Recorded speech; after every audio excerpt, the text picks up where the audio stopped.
कम हो जाएगा, surface area कम हो जाएगा तो वैन डर वाल फोर्स ऑफ अट्रैक्शन कम हो जाएगा। या फिर इसका हम लोग साइज की बात कर रहे हैं ना, डायरेक्टली साइज की बात कर रहे हैं, तो इसका मतलब क्या है, B is directly proportional to surface area which is inversely proportional to branch. तो बताइए बी की वैल्यू किसकी ज्यादा होगी, ऑर्डर ऑफ बी, बी की वैल्यू मैक्सिमम किसके लिए होगी, नॉर्मल पेंटेन देन आइसोपेंटेन और नियोपेंटेन के लिए मिनिमम हो जाएगा, होगा या नहीं, बताइए। सरफेस एरिया, जितना ज्यादा सरफेस एरिया होगा उतना ही ज्यादा, सरफेस एरिया का मतलब क्या, साइज से ही रिलेशन है ना। बी क्या बताता है, साइज ऑफ मॉलिक्यूल।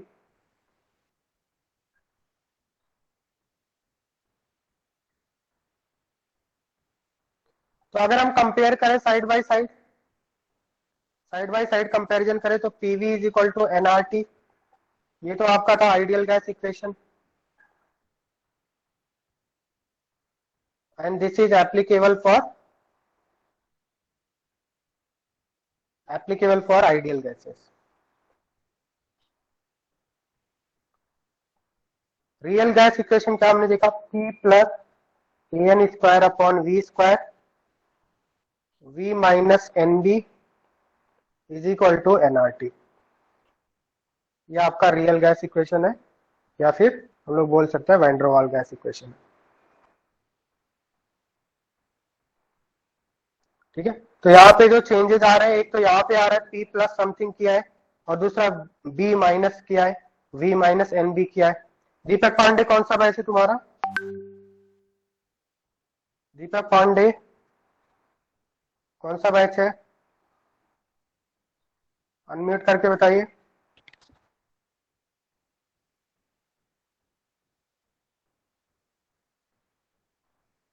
दीपक पांडे कौन सा बैच है तुम्हारा,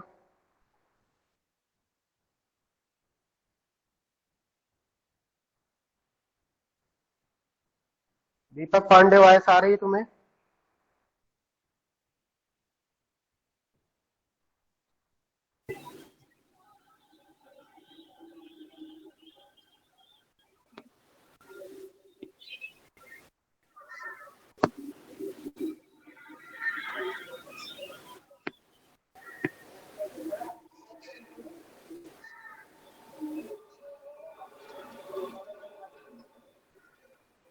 सुनिधि म्यूट करो।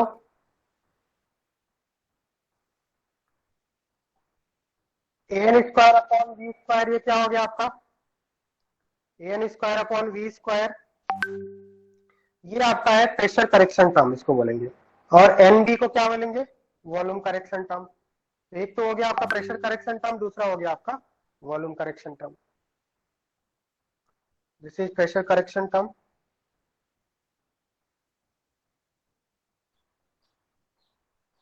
N B is volume correction term.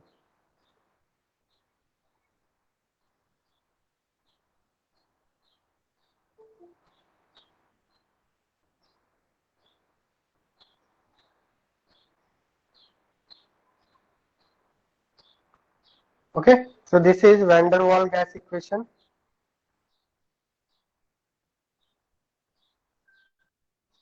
Van der Waal gas equation applicable for real gases.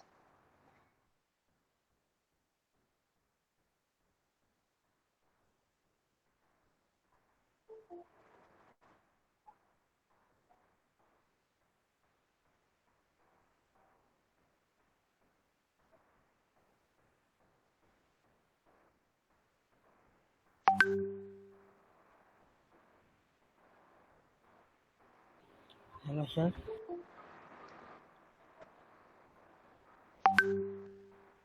हाँ बोलो क्या प्रॉब्लम है।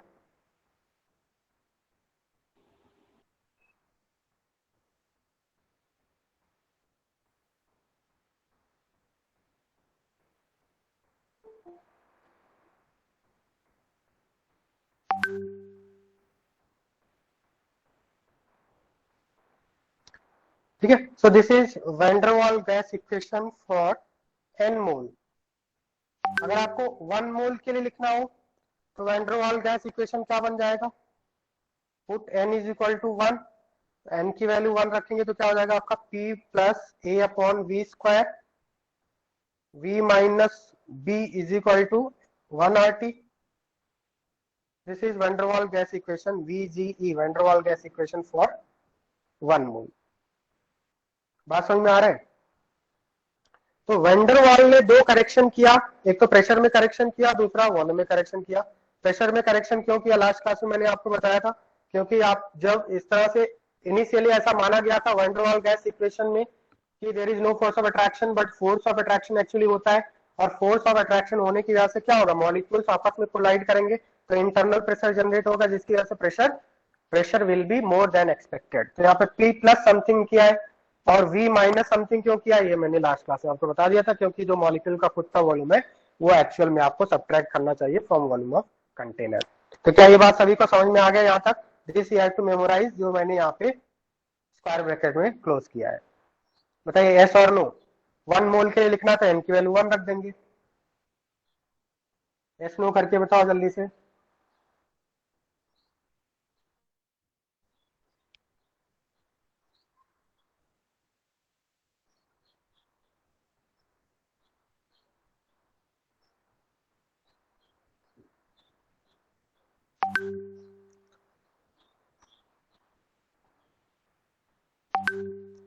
नाउ सी, ए के बारे में अगर हम देखें तो बी के बारे में मैंने बोला B represent size of molecule. What does A represents? So A is a constant known as van der Waal constant for attractive forces, known as van der Waal constant for force of attraction, van der Waal constant for force of attraction, and it takes into account molecular attraction.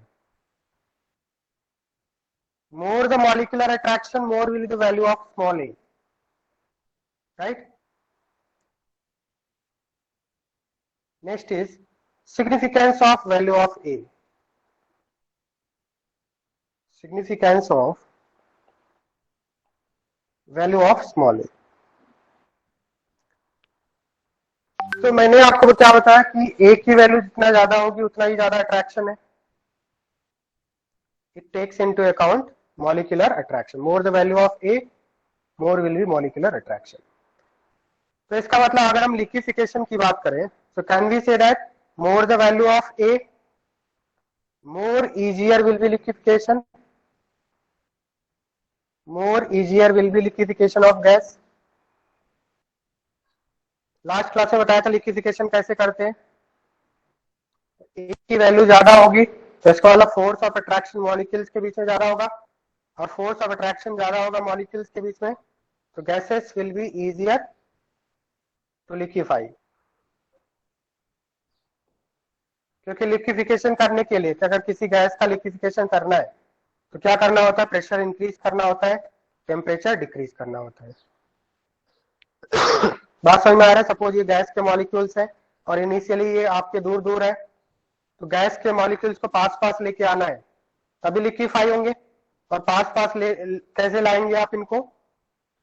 पास पास कैसे लाएंगे? Pressure को increase करना होगा और temperature decrease करना होगा. Temperature decrease करते हैं तो मॉलिक्यूल्स पास पास आते हैं, कंप्रेशन होता है. So can we say like this? More is the value of A, more will be force of attraction between the molecules, more easier will be liquefaction. जितने ज्यादा अट्रैक्टिव फोर्स होगा उतने जल्दी पास आएंगे मॉलिक्यूल्स और गैस लिक्विड में convert हो सकता है. बताइए समझ में आ रहा है?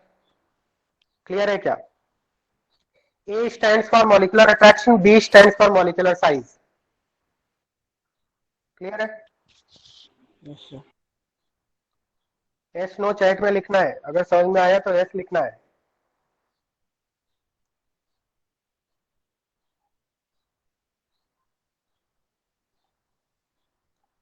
अब क्या बता सकते हैं कि आइडियल गैसेस के लिए ए की वैल्यू कितनी होगी? For ideal gas what will be value of A? Ideal gas के लिए ए की वैल्यू कितनी होगी बताइए? बी स्क्वायर के 0. नहीं, आइडियल गैस के लिए ए की वैल्यू 0 होगी, क्योंकि आइडियल गैस के लिए क्या माना गया था? एजम्पशन क्या माना गया था? There is no force of attraction between molecules of ideal gas. No force of attraction, इसका मतलब एक की वैल्यू कितनी होगी आइडियल गैस के लिए? 0 होगी। बट फॉर रियल गैसेस ए की कुछ पर्टिकुलर वैल्यू होगी और वो डेसिमल में होता है, पॉइंट समथिंग ऐसा करके होता है, 0.001 or 0.01 like that, depending on the nature of gas. So for ideal gas, A is equal to 0 since force of attraction is 0 between ideal gas molecules. So क्या हम लोग ideal gas को liquefy कर सकते हैं? Can we liquefy ideal gas No. molecules? No force of attraction, so they will not come closer to each other. So we cannot liquefy ideal gases. We cannot liquefy ideal gas. बताइए समझ में आ रहा है? क्योंकि attractive force ही नहीं है तो मॉलिक्यूल्स पास पास नहीं आएंगे। Now next point is more the value of A, more will be, lesser will be liquefaction pressure. Can we say like this? Liquefaction pressure, more the value of A, lesser will be liquefaction pressure. Liquefaction pressure का मतलब होता है pressure required to liquefy the gas. ठीक है, यहाँ पे हम लोग डिफाइन कर लेते हैं liquefaction pressure. Liquefaction pressure means pressure required to liquefy the gas. Pressure required to liquefy the gas.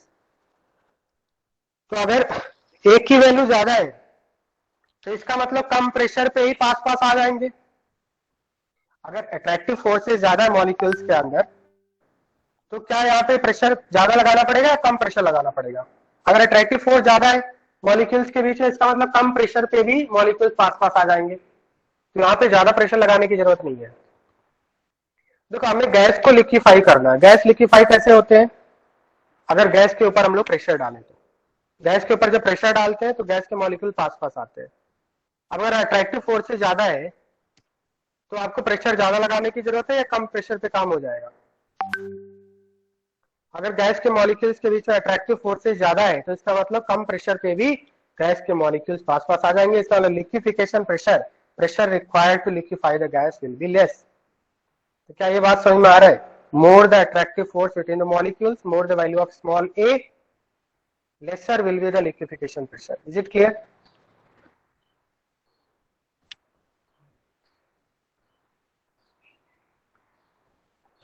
So we can write LP. LP means liquefaction is pressure is inversely proportional to A. Now जैसा अभी हमने comparison of small b किया था, same उसी तरह से कुछ और प्रॉब्लम्स हम लोग करेंगे comparison of value of small a। ठीक है, अब इसमें कुछ रूल्स होते हैं। तो फर्स्ट रूल लिखेंगे, देखो जिस गैस के मॉलिक्यूल्स के बीच में अट्रैक्टिव फोर्स ज्यादा होगा उसकी ए की वैल्यू ज्यादा होगी, सिंपल सी बात है। So value of A is higher. Value of A is higher for polar gases. Value of A is higher for polar gases as compared to non-polar gases. As compared to non-polar gases. क्या ये बात समझ में आ रहा है? Polar gases के लिए वैल्यू ऑफ ए ज्यादा होगी। जैसे हम लोग एग्जांपल लेते हैं वाटर एंड O2O2। बताइए किसके मॉलिक्यूल्स के बीच में ज्यादा अट्रैक्शन होगा, वाटर और O2O2? वाटर केमिकल बॉन्डिंग में पढ़ा होगा। वाटर के बीच में कौन सा फोर्स ऑफ अट्रैक्शन है? वाटर के मॉलिक्यूल्स के बीच में कौन सा फोर्स ऑफ अट्रैक्शन होता है? पोलर नहीं, उसका नेम क्या बोलते हैं उसको? वाटर के बीच में कौन सा फोर्स ऑफ अट्रैक्शन होता है? आंसर बताइए जल्दी से। डाइपोल। Hydrogen bonding. नहीं। ठीक है, वाटर के बीच में कौन सा फोर्स ऑफ अट्रैक्शन होता है? हाइड्रोजन बॉन्डिंग, क्योंकि ये पोलर मॉलिक्यूल्स है। O2O2 के बीच में कौन सा फोर्स ऑफ अट्रैक्शन होगा? O2 नॉन पोलर मॉलिक्यूल है, तो नॉन पोलर के बीच में कौन सा फोर्स ऑफ अट्रैक्शन होता है? LDF forces. वैंडरवाल फोर्सेस भी कई टाइप के होते हैं ना, 5 टाइप्स के होते हैं। उनमें से कौन सा फोर्स अट्रैक्शन होगा? LDF forces, London dispersion forces. Non polar molecule के बीच में एलडीएफ फोर्सेस होगा। पोलर पोलर के बीच में स्पेशली हाइड्रोजन एंड ऑक्सीजन के बीच में क्या होगा? Hydrogen bonding. And we know that hydrogen bond is stronger than LDF forces. तो कौन से मॉलिक्यूल में मॉलिक्यूल्स के बीच में ज्यादा अट्रैक्शन है? वाटर वाटर के बीच में या O2O2 के बीच में? आंसर हो जाएगा H2O की एक ही वैल्यू ज्यादा होगी O2 से। बात समझ में आ रहा है? क्योंकि H2O के मॉलिक्यूल्स हाइड्रोजन बॉन्ड, और hydrogen bond is a type of dipole dipole interaction. Water एक डाइपोल है, पोलर मॉलिक्यूल है, तो डाइपोल डाइपोल इंटरेक्शन से ज्वाइंट है। ठीक है, so वाटर के मॉलिक्यूल्स के बीच में ज्यादा फोर्स ऑफ अट्रैक्शन होगा then O2। so we can say that A value for polar molecules is greater than A value for non-polar molecules। Similarly अगर सपोज मान लिया इस तरह से, सपोज मान लिया आपका एग्जांपल इस तरह से, water O2 N2 F2 Cl2 methane, इसमें क्या ऑर्डर होगा?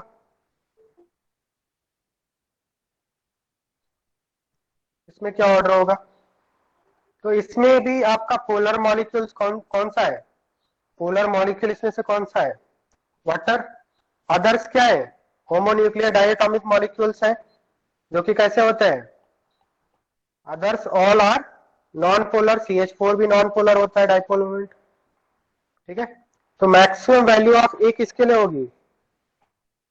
मैक्सिमम वैल्यू ऑफ ए किसके लिए होगी? वाटर के लिए, because all others are non polar molecule. अब नॉन पोलर पे कैसे कंपेयर करेंगे? That will depend on molar mass. तो जिस नॉन पोलर मॉलिक्यूल का मोलर मास ज्यादा होगा, उसकी ए की वैल्यू ज्यादा होगी। तो यहाँ पे आपका है H बॉन्ड, और इधर है आपका एलडीएफ फोर्सेस। बात समझ में आ रहा है? बताइए। तो अगर गैसेस का नेचर डिफरेंट है, अगर गैसेस का नेचर डिफरेंट है, तो पोलर मॉलिक्यूल का ए की वैल्यू ज्यादा होती है नॉन पोलर मॉलिक्यूल से। बट अगर नेचर सेम है तो कैसे कंपेयर करेंगे? तो उसके लिए रूल 2 है, between, BW means between gases of same molecules, gases of same nature, between gases of same nature means either polar polar और नॉन पोलर नॉन पोलर। तो पोलर पोलर में कैसे कंपेयर करोगे आप?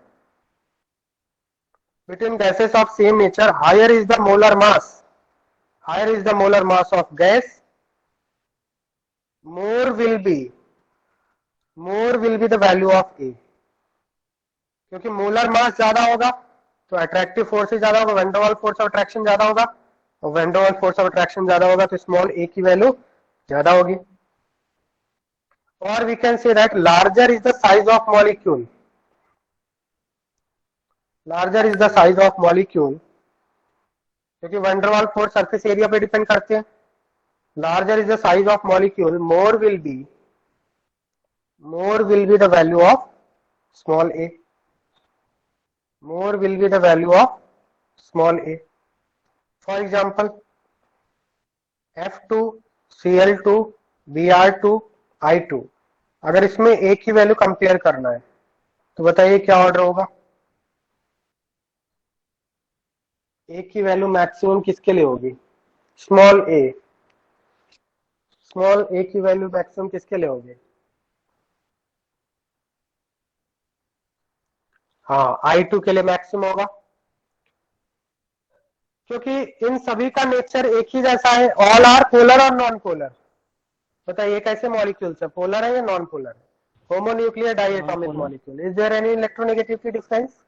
No, so all are non polar. तो अगर सभी का नेचर एक जैसा है तो वहां पे हम लोग मॉलिक्यूलर मास देखते हैं। More the molecular mass, more will be force of attraction between the molecules, and more the force of attraction between the molecules, more will be value of small a। and even अगर small b की बात करता, van der Waals constant for volume, this is van der Waals constant for attraction, this is b is van der Waals constant for volume। तो small b का क्या order होता? Small b refers size of molecule, तो small b का भी order क्या होता? Same ही होता। स्मॉल बी का भी ऑर्डर सेम होता, क्योंकि साइज ज्यादा होगा तो अट्रैक्टिव फोर्सेस भी ज्यादा होंगे। स्मॉल बी का भी ऑर्डर क्या हो जाएगा, सेम हो जाएगा। बात समझ में आ रहा है?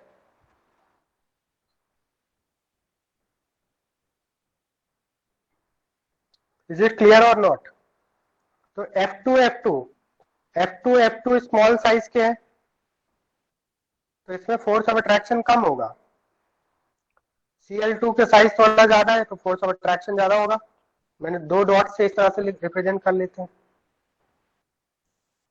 Br2 की साइज और भी ज्यादा है, और ज्यादा फोर्स ऑफ अट्रैक्शन होगा। Br2 मॉलिक्यूल्स के पीछे 3 डॉट से रिप्रेजेंट कर देते हैं। एंड I2 की मैक्सिमम साइज है, I2 में क्या होगा, मैक्सिमम फोर्स ऑफ अट्रैक्शन होगा।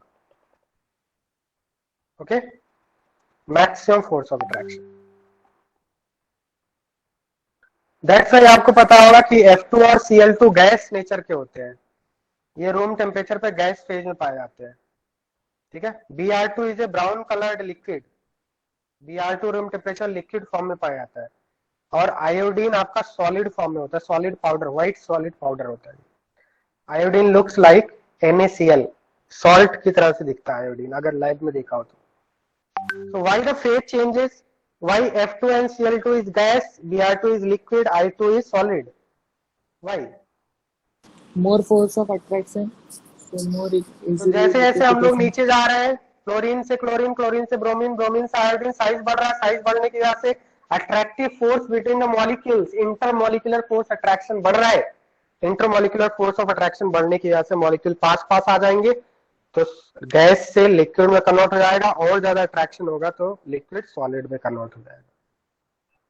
क्या ये बात समझ में आ रहा है? Is it clear? Yes sir.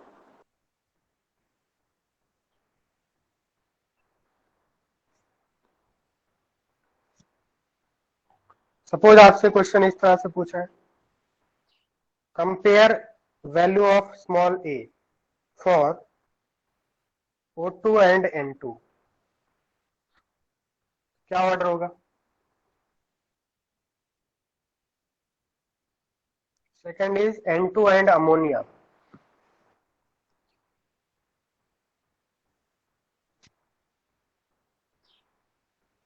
O2 and N2 में दोनों ही क्या है, नॉन पोलर है, तो मोलर मास से कंपेयर करेंगे। Van der Waals forces is directly proportional to molar mass.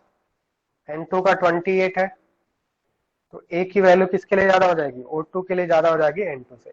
More the molar mass more will van der Waals forces, force of attraction, more the van der Waals force of attraction more will value of small a। N2 and ammonia में कैसे compare करेंगे, तो N2 and ammonia में अगर molar mass देखें तो N2 का 28 है और अमोनिया का मोलर मास होता है 17।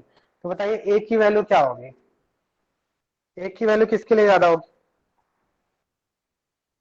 A की वैल्यू किसके लिए ज्यादा होगी, N2 के लिए। सभी स्टूडेंट्स एग्री कर रहे हैं, N2 के लिए होगा गीत? यू आर रॉन्ग, A की वैल्यू अमोनिया के लिए ज्यादा होगी N2 से। क्यों? क्योंकि अमोनिया में हाइड्रोजन बॉन्डिंग होता है। क्या N2 में कोई हाइड्रोजन बॉन्डिंग होता है, N2 मॉलिक्यूल के बीच में, N2 एंड N2 के बीच में नहीं। तो मॉलिक्यूलर मास कब देखते हैं, जब नेचर सेम होता है। जैसे O2 भी नॉन पोलर है और N2 भी नॉन पोलर है, दोनों नॉन पोलर है, तो मोलर मास देखेंगे। क्या यहाँ पे दोनों मॉलिक्यूल्स का नेचर सेम है? अमोनिया पोलर होता है और N2 नॉन पोलर होता है, क्या इन दोनों का नेचर सेम है? नेचर सेम नहीं है। तो जब नेचर सेम होता है तब फिर मोलर मास देखते हैं। अगर नेचर डिफरेंट है तो ऑफकोर्स पोलर का अट्रैक्टिव फोर्स पोलर मॉलिक्यूल्स के बीच में ज्यादा होता है नॉन पोलर से। बात समझ में आ रहा है? तो मोलर मास वाला कॉन्सेप्ट हम लोग तब लगाएंगे जब नेचर सेम हो जाए। बताइए, क्लियर है? Hydrogen bond is stronger than LDF forces, hydrogen bond is strongest among all the van der Waals forces.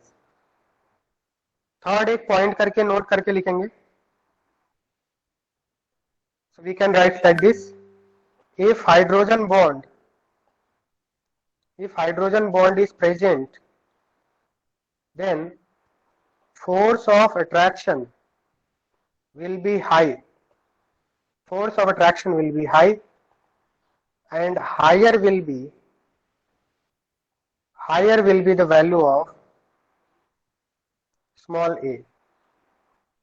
Okay, जैसा अभी हमने थोड़ी देर पहले एग्जांपल लिया.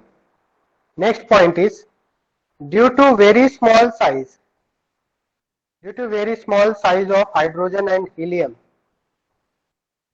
their value of a is negligible. Can we say like this? Their value of a is negligible.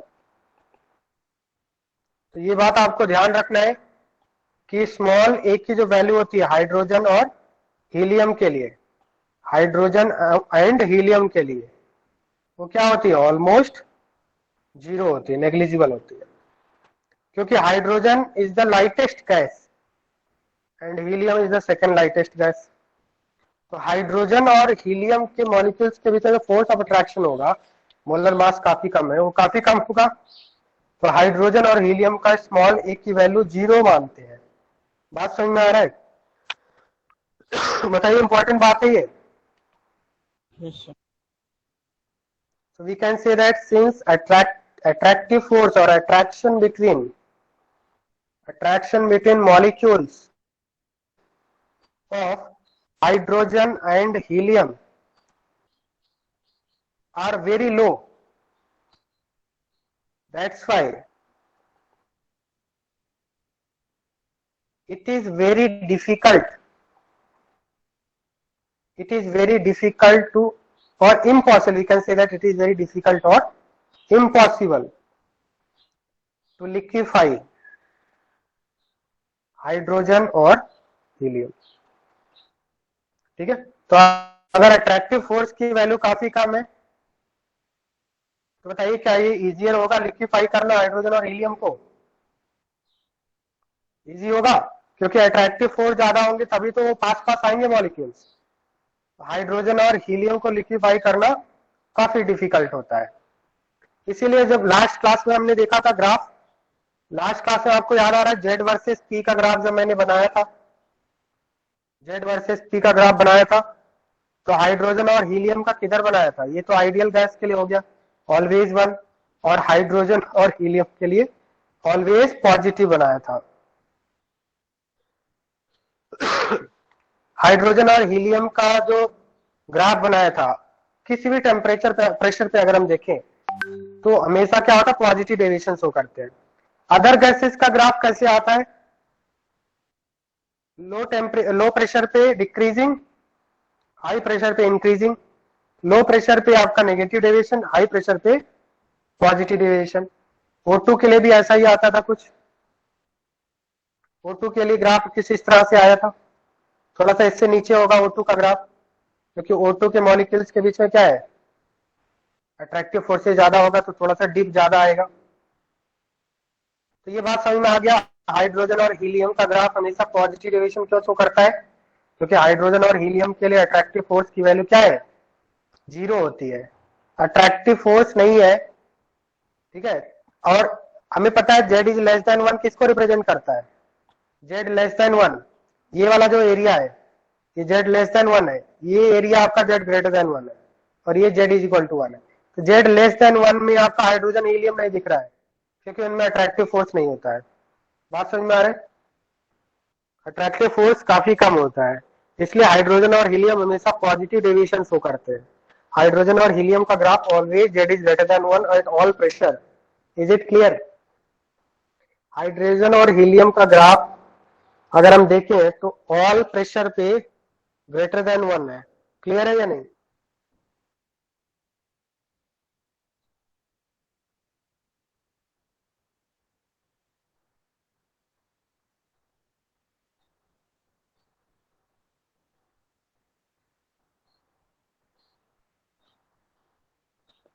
Now suppose आपको question इस तरह से आता है,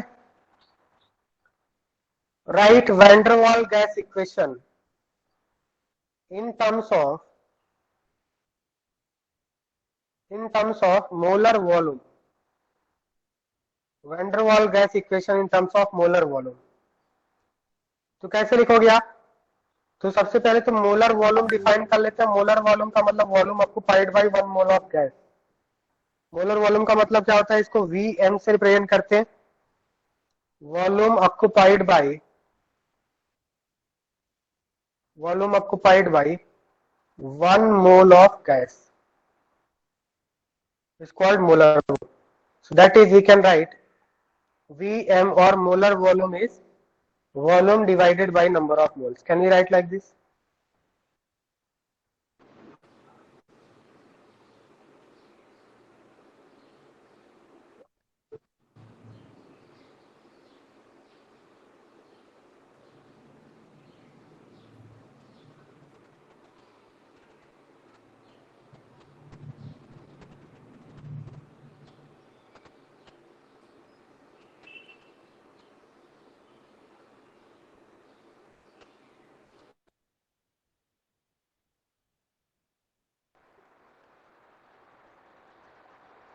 बताइए, समझ में आ रहा है?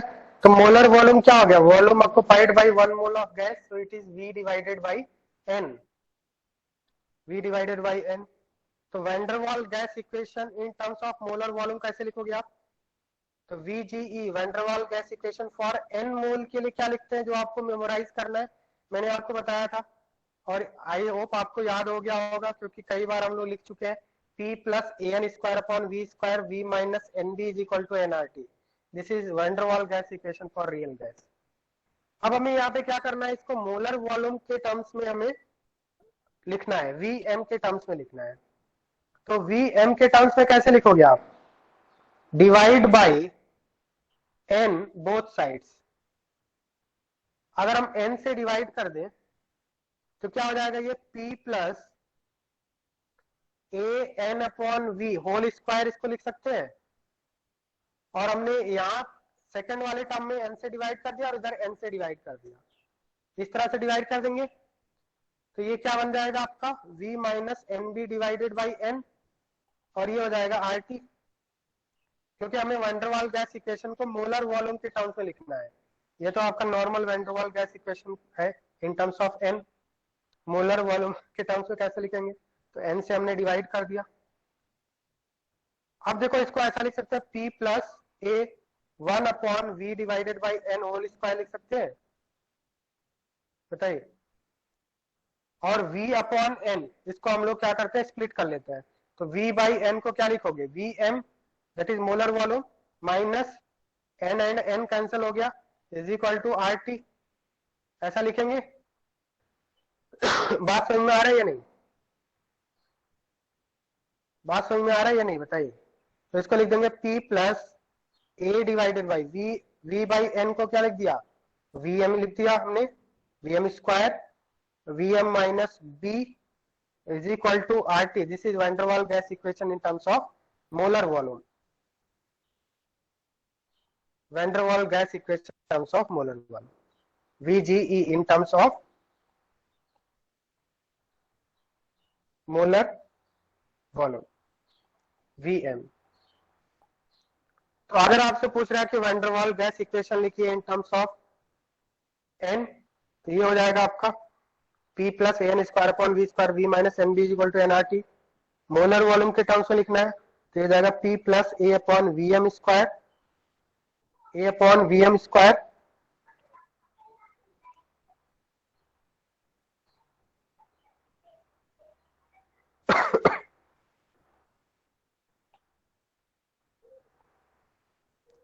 Vm minus B is equal to RT हो जाएगा। This is VGE van der Waal gas equation in terms of molar volume. बताइए, समझ में आ रहा है यहाँ तक?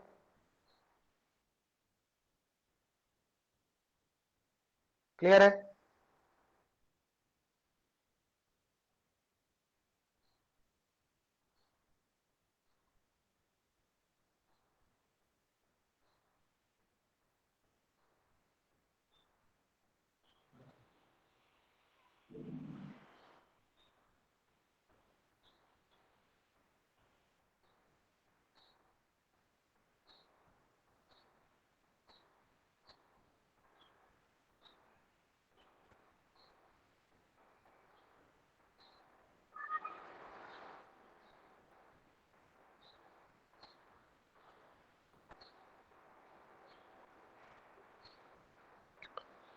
इसको हम लोग सिंपली ऐसा भी लिख सकते हैं, जैसे यहाँ पे देखिए P plus AN square upon V square V minus NB is equal to NRT था। तो यहाँ पे अगर N की वैल्यू हमने 1 रख दिया, वही एक्सप्रेशन आ जाएगा ना जो अभी हमने डिराइव किया है। N की वैल्यू 1 रख देंगे, क्योंकि मोलर वॉल्यूम का मतलब 1 मोल, कितना वॉल्यूम ऑक्यूपाई कर रहा है, 1 मोल gas.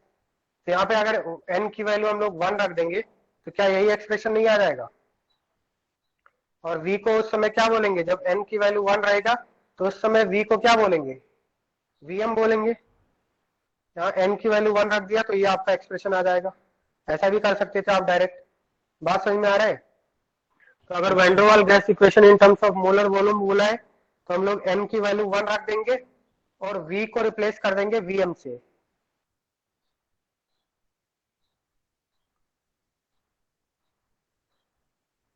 Right, what question? So question is write Van der Waal gas equation for 5 moles of CO2 gas. All of you write this. Write Van der Waal gas equation for 5 moles of CO2 gas.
बताइए लिखा क्या? हो गया?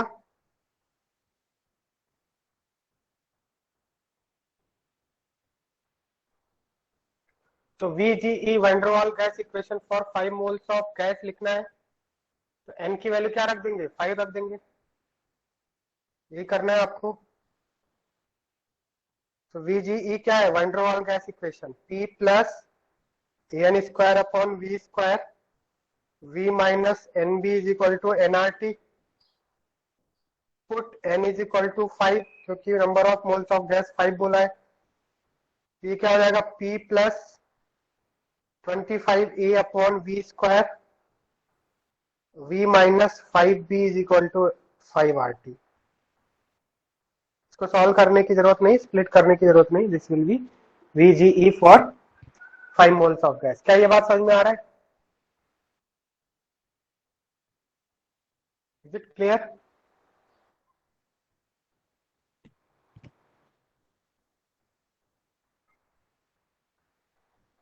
Suppose आपको question ऐसा पूछा है, right VGE van der Waal gas equation for 10 moles of hydrogen gas. 10 moles of hydrogen gas, तो आप कैसे लिखोगे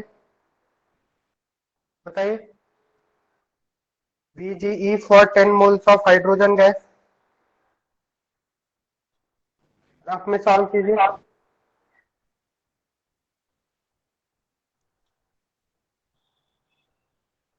VGE for 10 moles of hydrogen gas.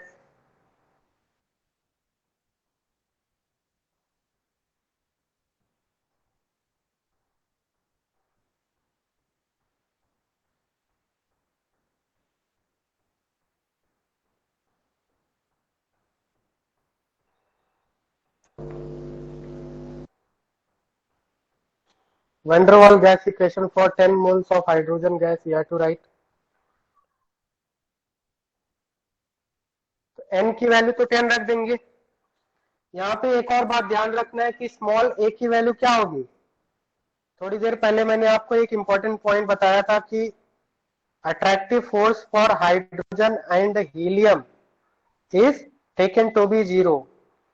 Hydrogen और हीलियम के लिए एक की वैल्यू जीरो रखना होता है। बात समझ में आ रहा है? क्योंकि hydrogen and helium are the lightest gases, so there is very negligible force of attraction between hydrogen and helium. That's why it is almost impossible to liquefy hydrogen and helium. ठीक है, हाइड्रोजन और helium को liquefy करना बहुत ही difficult work होता है, क्योंकि उनके बीच में अट्रैक्टिव फोर्स क्या होता है, मिनिमम होता है। तो ये हो जाएगा आपका P plus AN square upon V square V minus 10B is equal to 10RT। ये तो आपने क्या कर दिया, put n is equal to 10, n की वैल्यू 10 रख दिया। Now since A for hydrogen is zero, तो ये वैल्यू आपकी क्या हो जाएगी, नेग्लेक्ट कर देंगे तो P into V minus 10B is equal to 10RT। ये आपका इक्वेशन हो जाएगा। This is van der Waals gas equation for 10 moles of hydrogen gas. और अगर आपसे पूछता van der Waals gas equation for 10 moles of helium gas, तो क्या आंसर आता? 10 मोल्स ऑफ हीलियम गैस अगर आपसे पूछा होता, सेम ही आता, क्योंकि हीलियम के लिए भी क्या होता है, एक की वैल्यू जीरो रखना होता है। राइट? सभी स्टूडेंट्स को समझ में आ रहा है? बताइए। बहुत ही सिंपल है, इसमें कुछ भी डिफिकल्ट नहीं है। क्या ये बात समझ में आ रहा है सभी को?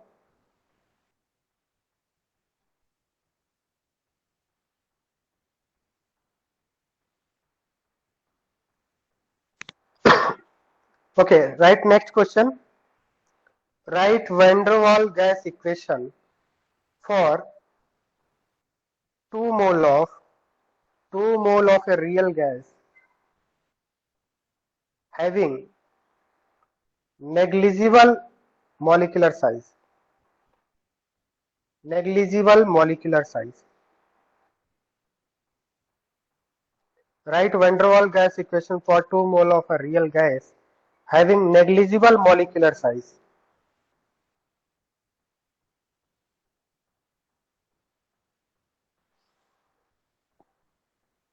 क्या आंसर होगा बताइए?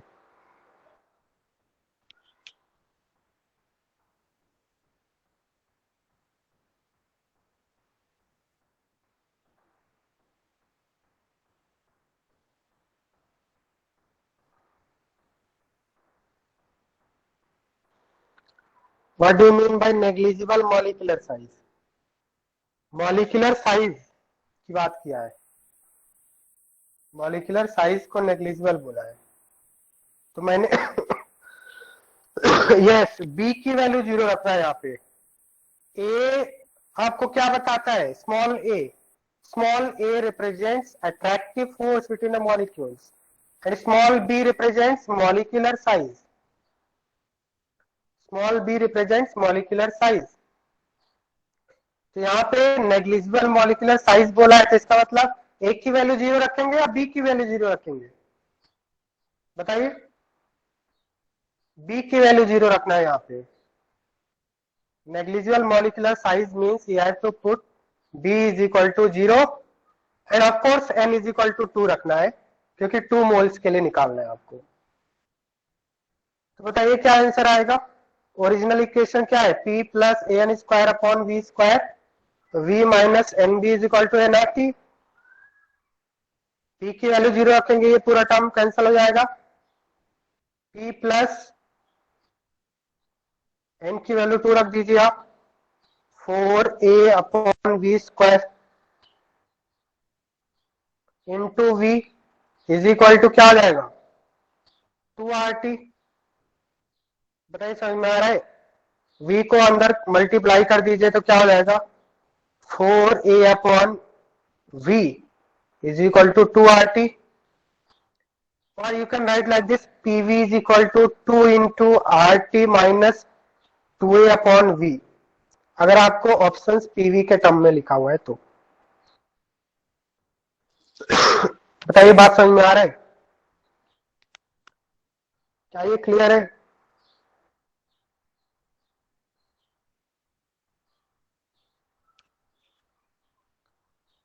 तो हाइड्रोजन हीलियम के लिए एक की वैल्यू 0 रखते हैं, और अगर आपको किसी क्वेश्चन में बोला है कि मॉलिक्यूलर साइज नेग्लिजिबल है तो वहां पे स्मॉल b की वैल्यू 0 रखना है।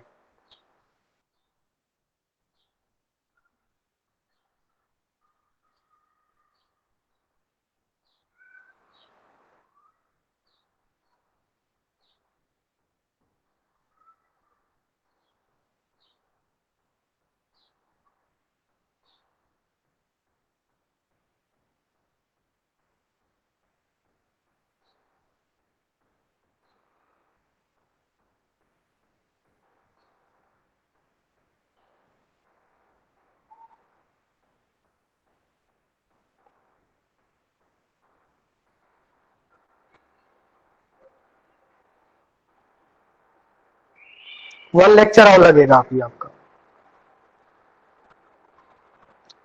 नेक्स्ट टॉपिक देखते हैं, एक्सप्लेनेशन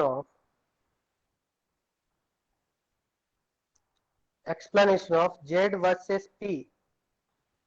वर्सेस पी कर्व। तो मैंने लास्ट क्लास में आपको बताया था, अगर आपको याद हो, जेड वर्सेस पी कर्व बताया था, और मैंने आपको बोला था ये हम लोग एक्सप्लेन करने वाले हैं। तो आज हम लोग एक्सप्लेन करेंगे कि कर्व का नेचर क्यों आ रहा था उस तरह से। तो अगर आपको याद हो तो मैंने Z versus P graph ideal gases के लिए कैसा होता है, एट ऑल प्रेशर जेड की वैल्यू कितनी होती है, 1 होती है। और रियल गैसेस के लिए कैसा बिहेवियर होता है, रियल गैसेस में हाइड्रोजन और हीलियम के लिए always positive deviation. Positive deviation का मतलब जेड इज ग्रेटर देन 1, ठीक है। इस लाइन से ऊपर पॉजिटिव डेविएशन होगा और इस लाइन से नीचे नेगेटिव डेविएशन बोला जाता है। अदर गैसेस के लिए जो बिहेवियर आता है वो कैसा आता है, नाइकी टाइप का कर्व आता है।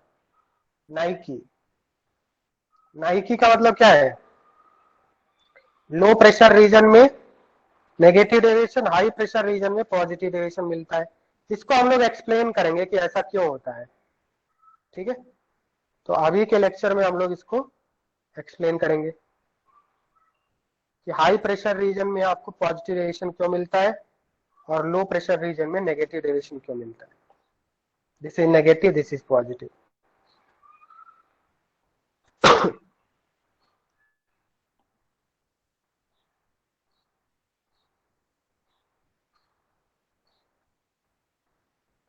सर कल आपका बोर्ड क्लास है या नॉर्मल क्लास है?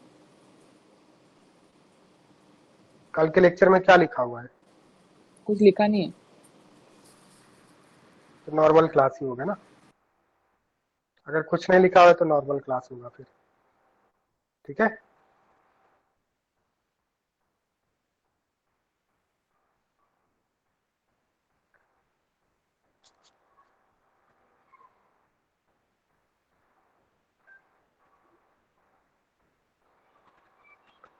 सबसे पहले तो हम लोग क्या लिखेंगे, सपोज मान लिया हमें van der Waal gas equation लिखना है for 1 mole of gas.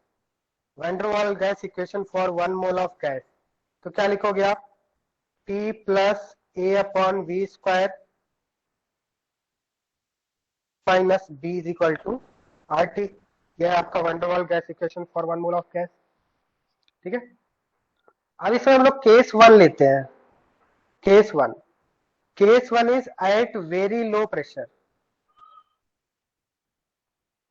Eight very low pressure.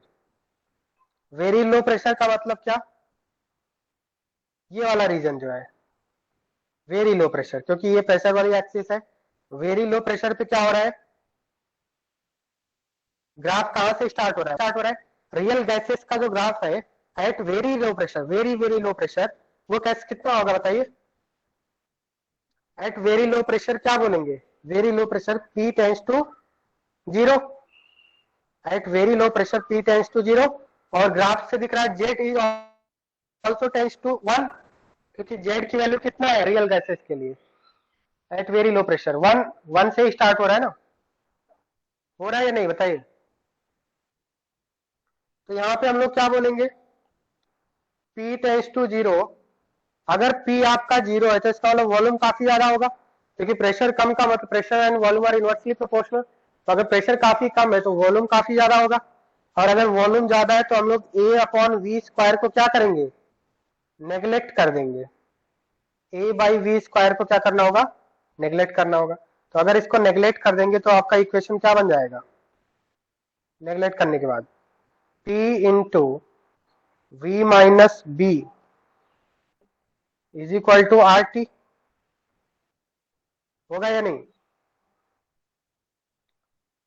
P into, और B की वैल्यू कितनी होगी, अगर हमने वॉल्यूम काफी ज्यादा कर दिया है तो ऐसे केस में हमें B को भी नेग्लेक्ट करना होगा, क्योंकि B क्या है, मॉलिक्यूलर साइज। तो अगर वॉल्यूम ऑफ कंटेनर काफी ज्यादा हो गया तो मॉलिक्यूल के साइज को हम लोग नेग्लेक्ट नहीं कर सकते हैं, बताइए। वॉल्यूम ऑफ कंटेनर काफी ज्यादा है तो वॉल्यूम ऑफ मॉलिक्यूल्स को हम लोग नेग्लेक्ट कर सकते हैं। तो यहाँ पे बी को भी नेग्लेक्ट कर देंगे तो इक्वेशन क्या बन जाएगा आपका, PV is equal to NRT. तो जेड की वैल्यू कितनी हो जाएगी, 1 हो जाएगी। तो इसलिए आप देख सकते हैं कि ग्राफ कहां से स्टार्ट हो रहा है, at very very low pressure graph आपका 1 से स्टार्ट हो रहा है। क्या ये बात समझ में आ रहा है।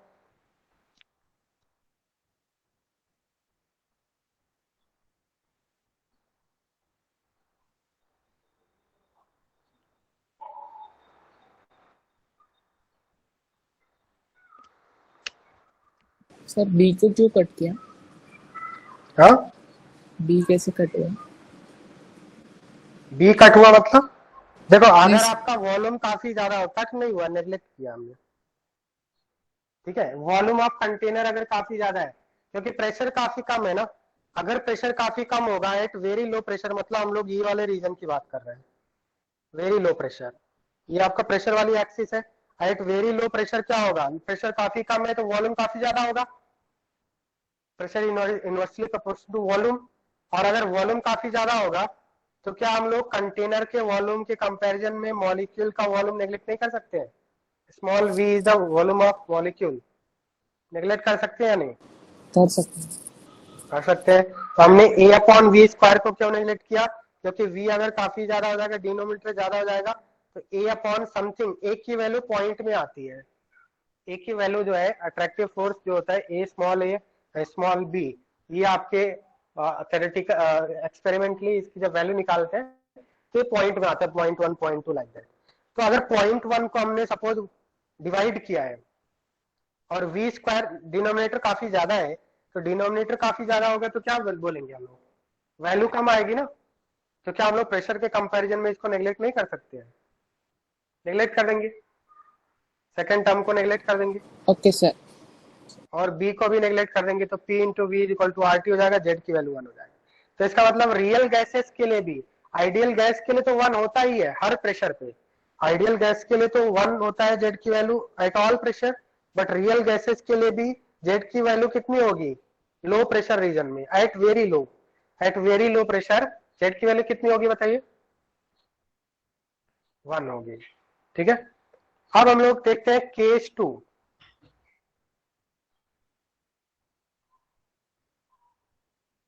प्रेशर जीरो कैसे हो जाएगा, प्रेशर जीरो कैसे हो जाएगा, प्रेशर जीरो नहीं लेंगे हम लोग, प्रेशर जीरो कैसे हो जाएगा, pressure zero not possible.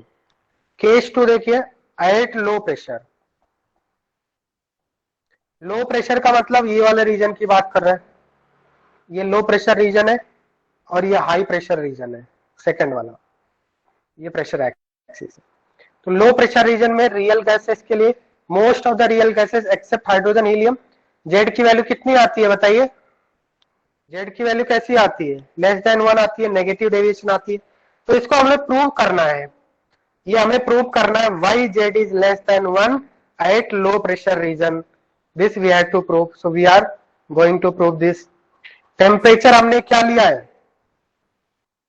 Temperature हमने मॉडरेट रखा है, तो लो प्रेशर रीजन में टेम्परेचर मॉडरेट रखा है। देखो अगर आपका प्रेशर कम होगा तो वॉल्यूम ज्यादा होगा, और अगर वॉल्यूम ज्यादा है तो इसका मतलब V can neglect B with respect to capital V. So V minus B की वैल्यू कितनी आ जाएगी, वी माइनस बी को क्या लिख देंगे,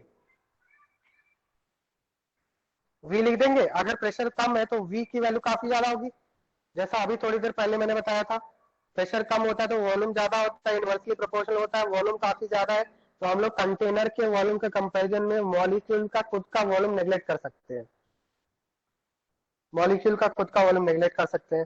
so when der Waal gas equation for 1 मोल क्या बन जाएगा, P plus A upon V square, V minus B is equal to R T था, B को कैंसिल कर दिया तो यहां से क्या इक्वेशन बन जाएगा, P plus A upon V square into V is equal to R T.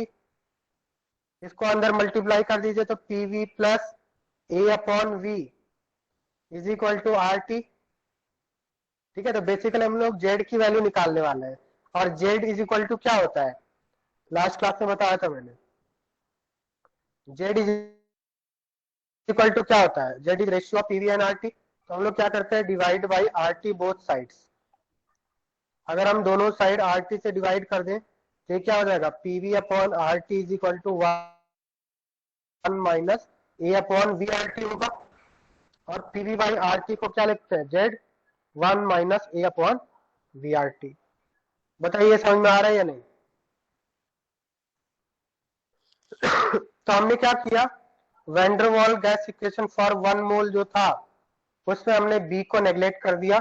B को क्यों नेग्लेक्ट किया है, क्योंकि प्रेशर कम है तो वॉल्यूम ज्यादा होगा, वॉल्यूम ज्यादा होगा तो हम लोग मॉलिक्यूल का जो वॉल्यूम है तो टोटल वॉल्यूम के कंपैरिजन में मॉलिक्यूल का वॉल्यूम नेग्लेक्ट कर सकते हैं। तो हमने बी को नेग्लेक्ट किया और इसके बाद हमने आर टी से डिवाइड कर दिया तो पीवी बाई आर टी को जेड लिख दिया, तो जेड इज 1 माइनस समथिंग है। देखो ए की वैल्यू क्या होती है, ए इज अट्रैक्टिव फोर्स, ए हमेशा पॉजिटिव होता है। वॉल्यूम क्या नेगेटिव, नहीं, वॉल्यूम नेगेटिव नहीं हो सकता है। आर हमेशा पॉजिटिव होता है, टेम्परेचर हमेशा पॉजिटिव होता है। तो 1 माइनस समथिंग करेंगे तो बताइए क्या आएगा, जेड की वैल्यू कैसी आएगी, लेस देन 1 या ग्रेटर देन 1, बताइए जेड की वैल्यू क्या होगी एट लो प्रेशर रीजन में, लेस देन 1 होगी ना। बात समझ में आ गया। तो रियल गैसेस के लिए लो प्रेशर पे जेड की वैल्यू लेस देन 1 क्यों होती है, समझ में आ गया सभी को।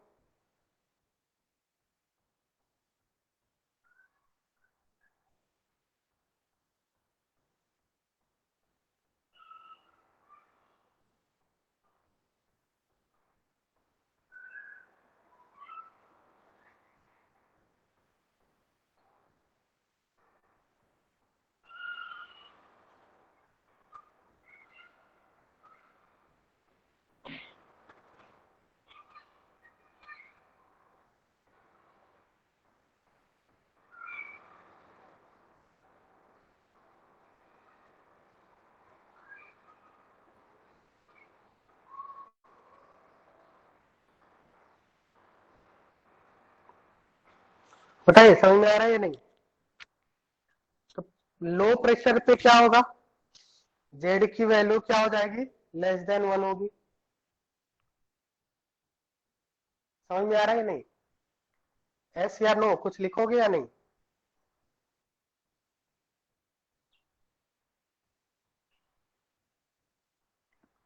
बार बार बोलने की जरूरत नहीं है, अगर समझ में आया तो यस लिखना है।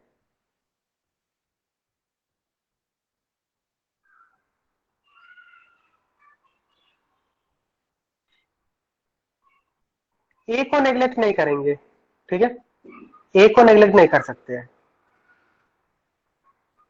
यहाँ पे स्मॉल बी को नेग्लेक्ट करेंगे क्योंकि आपका प्रेशर कम है ना, तो वॉल्यूम काफी ज्यादा होगा, और होल कंटेनर के वॉल्यूम के कंपैरिजन में हम लोग मॉलिक्यूल का वॉल्यूम नेग्लेक्ट करेंगे।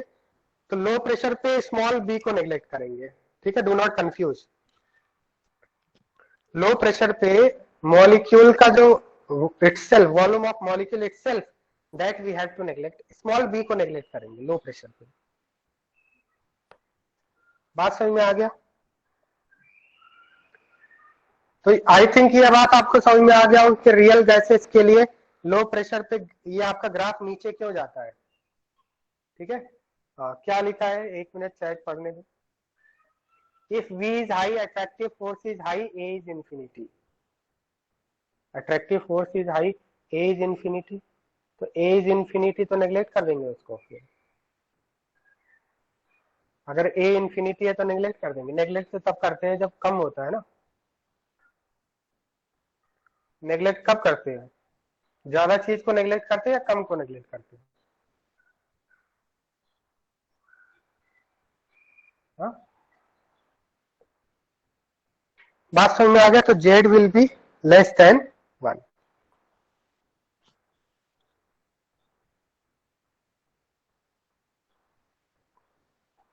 So we can write here that since A, V, R, T all are positive, so Z will be less than 1. और Z less than 1 को क्या बोलते हैं? Negative deviation. Negative deviation from ideal behaviour. So real gases show negative deviation at low pressure and positive deviation at high pressure. वो भी हम लोग prove करेंगे कि हाई प्रेशर पे पॉजिटिव डेविएशन क्यों होता है. और नेगेटिव डेविएशन का मतलब क्या होता है? Molecular attraction is dominating eight low pressure. Last class में बताया था Z less than 1 represents attractive force, Z greater than 1 represents repulsive force. Molecular attraction is dominating eight low pressure. Okay. अब इसमें अगर हम लोग सपोज एक और कंडीशन लगा दे, if T is infinity, temperature हमने काफी हाई कर दिया, वेरी हाई. अगर हमने टेम्परेचर काफी हाई कर दिया, प्रेशर को तो लो रखा है, टेम्परेचर हाई कर दिया, तो 1/T की वैल्यू क्या हो जाएगी? It will tend to 0. बात समझ में आ रहा है? T इंफिनिटी कर दिया, T वेरी हाई कर दिया at very high temperature, so 1/T will tend to 0. So Z is equal to क्या होगा? 1 माइनस A अपॉन VRT. और अगर इसमें हम लोग T को अगर हमने वेरी हाई कर दिया तो Z की वैल्यू क्या हो जाएगी? 1 हो जाएगी. मतलब it will show ideal behaviour. Z 1 का मतलब क्या है? Ideal behaviour.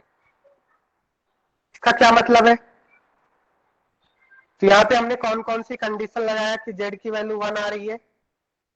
कौन कौन सी कंडीशन लगाया तो Z की वैल्यू 1 आ रही है? एक तो लो प्रेशर लिया था और दूसरा हाई टेम्परेचर. तो क्या हम लोग ऐसा बोल सकते हैं, सपोज आपको क्वेश्चन आता है real gases so ideal behaviour, real gases show ideal behavior at options are given high temperature, high pressure, low temperature, low pressure, high temperature, low pressure, low temperature, high pressure. बताइए कौन सा option correct होगा?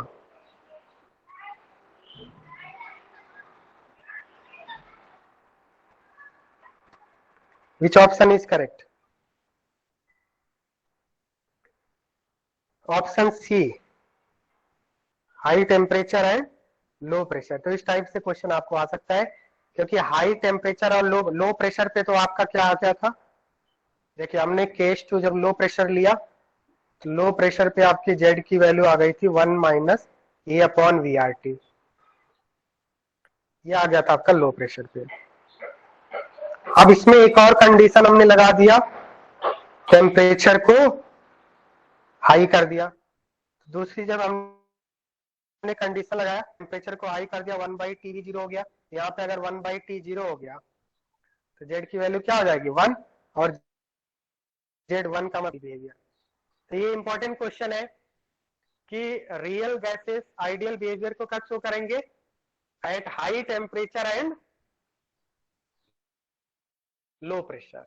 ऐसा क्यों होता है क्योंकि देखो आइडियल बिहेवियर में क्या बोला गया था, आइडियल गैसेस में क्या बोला गया था, आइडियल गैसेस में क्या बोला गया था, आइडियल गैसेस में ये बोला गया था कि अट्रैक्टिव फोर्स मॉलिक्यूल्स के बीच में क्या होता है, जीरो होता है, और मॉलिक्यूल का खुद का वॉल्यूम क्या होता है, जीरो होता है। ये दो बातें बताई गई थी, एक मॉलिक्यूल का वॉल्यूम जीरो होता है और अट्रैक्टिव फोर्स मॉलिक्यूल के बीच।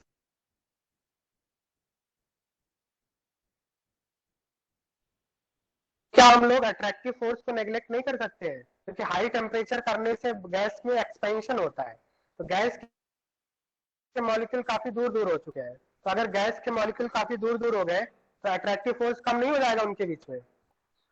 अगर मॉलिक्यूल्स काफी दूर दूर हो चुके हैं तो अट्रैक्टिव फोर्स कम नहीं हो जाएगा, तो एक की वैल्यू जीरो नहीं कर सकते हम वहां पे, बताइए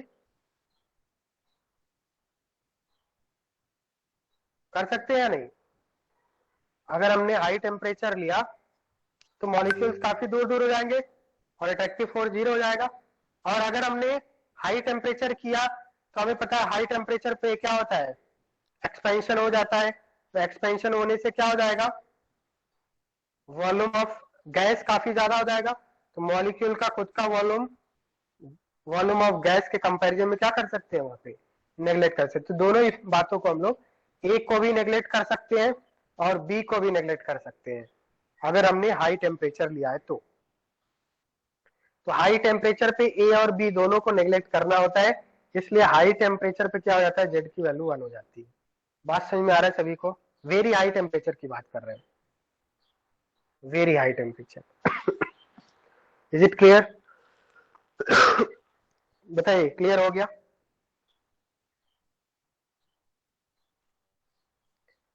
तो हमने ये वाला पोर्शन तो आपको बता दिया कि जेड की वैल्यू लेस देन 1 क्यों आती है लो प्रेशर पे।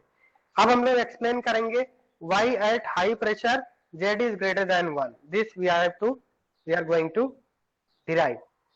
तो इसमें जेड की वैल्यू कितनी आनी चाहिए, अगर 1 प्लस समथिंग आ रहा है तो हम लोग बोलेंगे ग्रेटर देन 1, जैसे यहाँ पे 1 माइनस समथिंग आ रहा था तो मैंने क्या बोला, जेड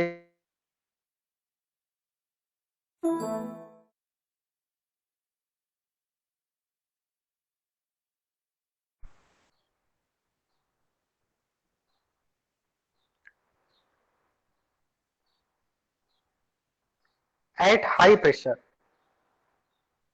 पहले हम लोग टेम्परेचर मॉडरेट रखते हैं, टेम्परेचर मॉडरेट है, हाई प्रेशर है।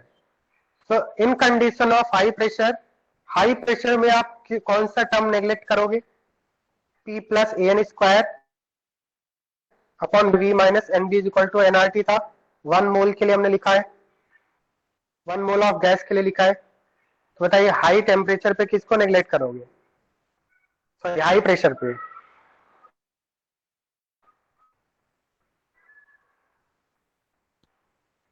हाई प्रेशर पे क्या हो जाएगा, हाई प्रेशर पे हम लोग ए अपॉन वी स्क्वायर को नेग्लेक्ट करेंगे। क्यों नेग्लेक्ट करेंगे बताइए, हाई प्रेशर पे ए अपॉन वी स्क्वायर को नेग्लेक्ट कर रहे हैं, can you tell me why, anyone. Low pressure पे हमने स्मॉल बी को नेग्लेक्ट किया था, हाई प्रेशर पे ए अपॉन वी स्क्वायर को नेग्लेक्ट कर रहे हैं, क्योंकि अगर ये वैल्यू काफी ज्यादा हो गई तो ये वाले टर्म को हम लोग नेग्लेक्ट नहीं कर सकते, क्योंकि ए की वैल्यू मैंने बताया था, ए की वैल्यू कितनी आती है, पॉइंट में आती है, लाइक 0.01 0.02 ऐसा आता है, डिफरेंट गैसेस के लिए इस तरह से आता है। तो अगर हमने ए की वैल्यू पी की वैल्यू काफी हाई है, तो सपोज 1 लाख हो गया, या फिर ऐसा मान ली suppose, just for your understanding, अगर आपसे पूछा जाए 1 लाख प्लस 0.01, तो आप 0.01 को क्या 1 लाख के कंपैरिजन में नेग्लेक्ट नहीं कर सकते हैं, बताइए। तो वैसा ही कुछ यहाँ पे हो रहा है कि पी की वैल्यू अगर हमने काफी हाई ले लिया है और हमें पता है ए की वैल्यू काफी स्मॉल होती है, ठीक है, आगे जब हम लोग वैल्यू देखेंगे डिफरेंट गैसेस के लिए तो ऐसा ही रेंज आता है 0.01 0.02, इससे ज्यादा नहीं होता है रेंज।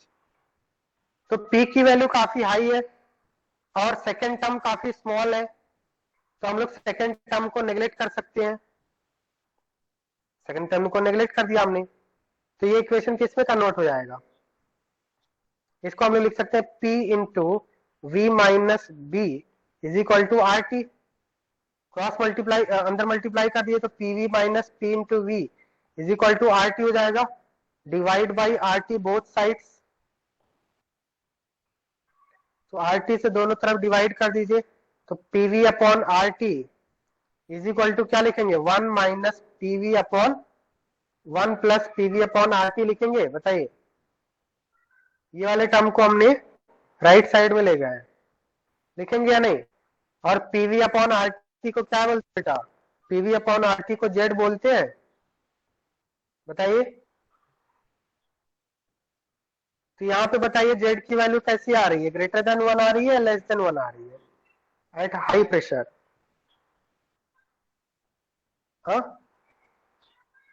जेड की वैल्यू कैसी आएगी बताइए, क्योंकि हमें पता है कि प्रेशर, क्या प्रेशर नेगेटिव हो सकता है, बी क्या है, मॉलिक्यूलर साइज है, तो बी तो हमेशा पॉजिटिव में ही आएगा, आर तो हमेशा पॉजिटिव होता है, टेम्परेचर कभी नेगेटिव होता ही नहीं है, मिनिमम टू मिनिमम 0 केल्विन होता है, प्रेशर भी हमेशा पॉजिटिव होता है, तो 1 में से कुछ ऐड करेंगे तो ये वैल्यू कैसा आएगा, जेड इज ग्रेटर देन 1 आएगा, बताइए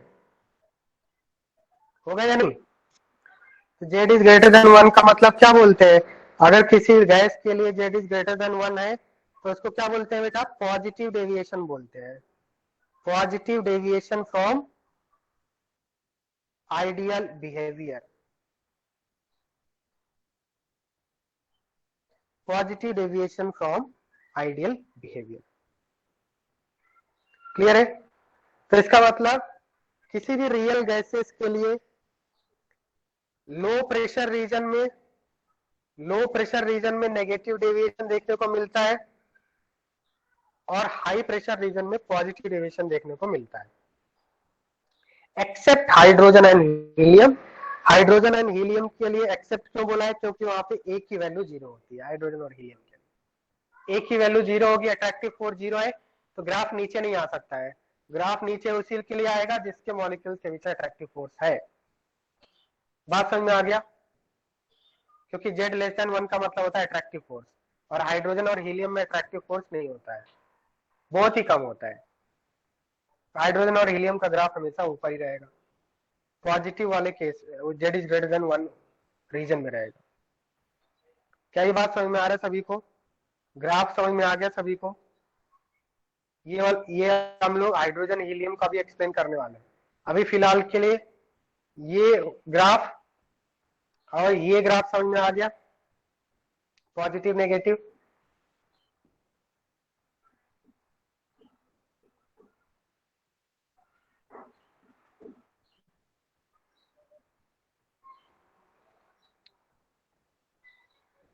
नेक्स्ट देखेंगे हम लोग, ये हो गया आपका case 3। Now we will see case 4। Case 4 क्या है, why hydrogen and helium have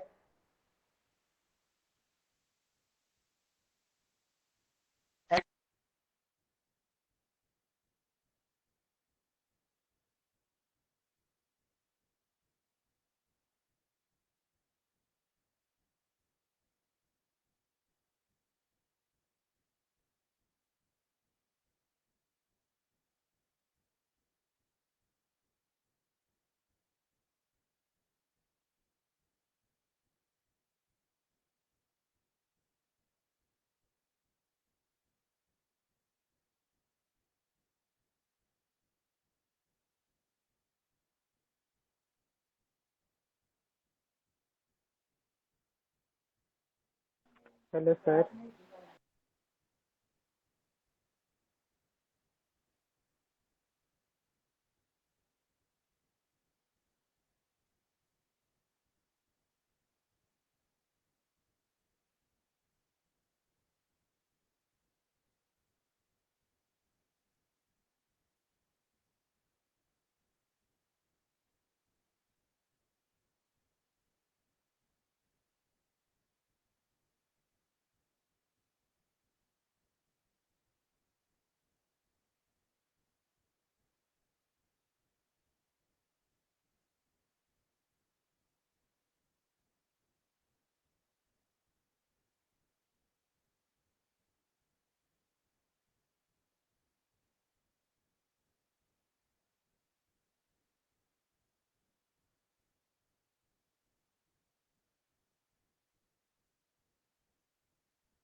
हाँ स्टूडेंट्स, स्क्रीन दिखाई दे रहा सभी को?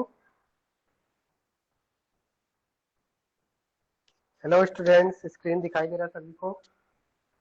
Yes, sir. तो हम लोग डिस्कस कर रहे थे why hydrogen and helium have exceptional behaviour, they always show positive deviation eight all pressure. क्योंकि हाइड्रोजन और हीलियम के लिए एक ही वैल्यू जीरो होती है। यहाँ पे हमने एक ही वैल्यू जीरो रखा, फर्स्ट सेकंड टर्म आपका जीरो हो गया, तो P into V minus P is equal to R T लिखा, P V minus P into V is equal to R T से बोथ साइड्स डिवाइड कर दिया, तो आर टी से डिवाइड करने पे क्या हो जाएगा, P V upon R T is equal to, we can write this 1 plus P V upon R T, लिख सकते हैं। PV by R T is 1, sorry z is equal to 1 plus PV upon R into T. तो यहाँ पे आप देख सकते हैं कि प्रेशर की कोई भी वैल्यू रखेंगे तो z की वैल्यू क्या आएगी, बताइए, 1 से ज्यादा आएगी या 1 से कम आएगी? Eight all pressure z will be greater than 1, at all pressure z will be greater than 1. So we can say that always positive deviation at all pressure. तो हाइड्रोजन और हीलियम का ग्राफ आपका इस तरह से आने वाला, z is 1 for Ig ideal gas, for hydrogen helium it is always greater than 1. Clear है? तो इसका मतलब हम लोग अगर यहाँ पे एक समरी लिखें, अभी तक जो भी हमने पढ़ा है उसमें कब कौन सी वैल्यू नेग्लेक्ट करना है, तो उसके लिए अगर हम लोग एक समरी लिखें तो लो प्रेशर रीजन में हमने स्मॉल बी को नेग्लेक्ट किया था। सेकंड क्या है आपका, हाई प्रेशर रीजन में ए को नेग्लेक्ट किया, क्योंकि सेकंड टर्म आपका काफी कम हो जाता है। और थर्ड बातें हमने क्या देखा, हाइड्रोजन और हीलियम के लिए भी हम लोग ए को नेग्लेक्ट करते हैं। क्या ये बात समझ में आ रहा है? क्लियर है?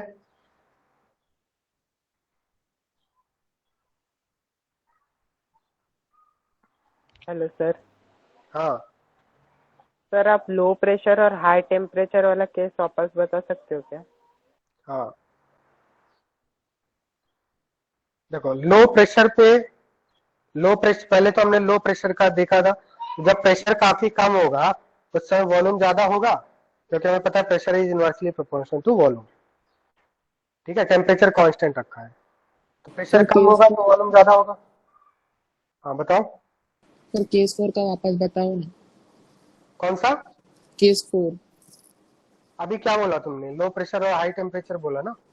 नहीं सर, मैंने इसका बोला, केस 4 का बोला, नंबर 2 दूसरे ने बोला। केस 4 का कौन सा, क्या बताना है आपको? ये केस 4 सर को फिर से बताना। सर ए को नेग्लेक्ट किया हुआ वाला।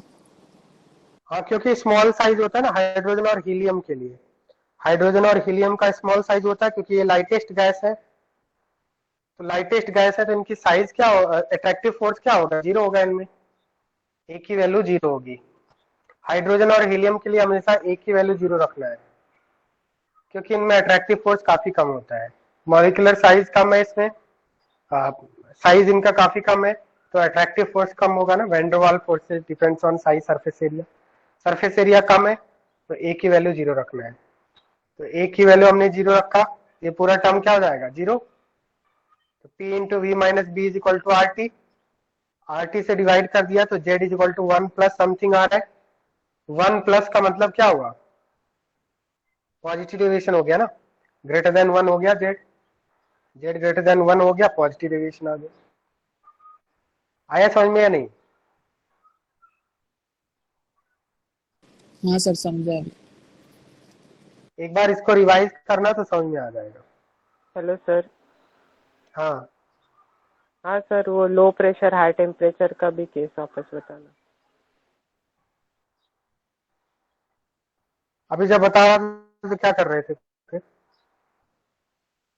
हाँ सर समझा नहीं।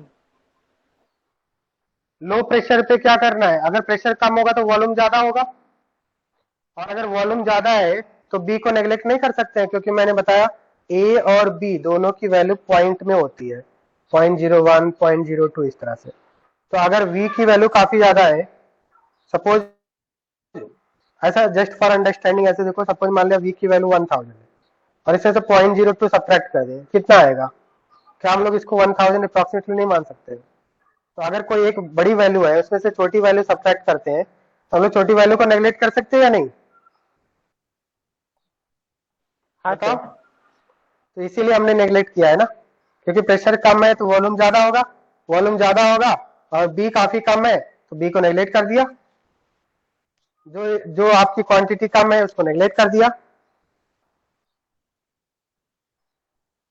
1000 में से 0.1 सब्ट्रैक्ट करेंगे, कितना आएगा बताओ? बताओ कितना आएगा? क्या इसको हम लोग 1000 नहीं लिख सकते अप्रोक्सीमेटली? क्या इसको अप्रोक्सीमेटली 1000 लिख सकते हैं या नहीं? Yes sir. वही बात कर रहे हैं ना, 1000 के कंपैरिजन में हाँ सर। 0.1 को नेग्लेक्ट कर सकते हैं या नहीं? नेग्लेक्ट कर सकते हैं। Yes sir. तो ऐसे ही हमने क्या किया, v की वैल्यू काफी हाई है तो स्मॉल v को नेग्लेक्ट कर दिया, ये हो गया आपका b। तो सेकेंड टर्म को नेग्लेक्ट किया हमने और इसको क्या किया, अंदर मल्टीप्लाई कर दिया, और मल्टीप्लाई करने के बाद RT से डिवाइड कर दिया। तो यहाँ पे z की वैल्यू 1 माइनस समथिंग आ रहा है, 1 माइनस का मतलब क्या, z इज लेस देन 1। बात समझ में आया कि नहीं? यस सर समझा।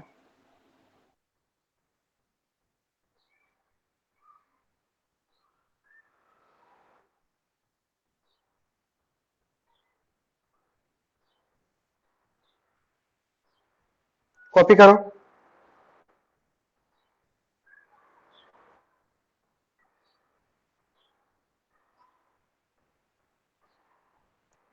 कॉपी करो जल्दी से।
हो गया क्या, कॉपी कर लिया?